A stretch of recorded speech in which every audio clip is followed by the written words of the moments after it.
Friends, నేను మొన్న గిరి ప్రదక్షిణకి వెళ్ళాను. మన సింహాచలం గిరి ప్రదక్షిణకి. ఒక్కసారి గోవిందా గోవిందా అని చెప్పండి ఈ వీడియో చూసిన వాళ్ళందరూ. అండ్ గిరి ప్రదక్షిణ అయితే చాలా బాగా జరిగిందండి.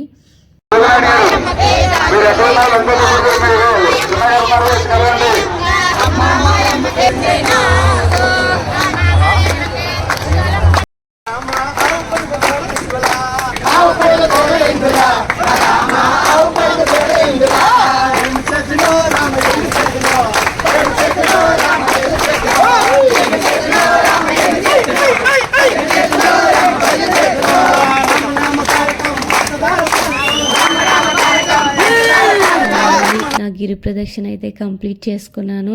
నియర్లీ 50 km నడిచామండి ఈసారి మాత్రం. అండ్ నేనైతే 4th టైం వెళ్ళాను గిరి ప్రదక్షిణకి. అండ్ చాలా అంటే చాలా క్రౌడ్ వచ్చారు. అండ్ అస్సలు కాలేదు ఎక్కడ రోడ్డు. వీడియో నచ్చితే లైక్.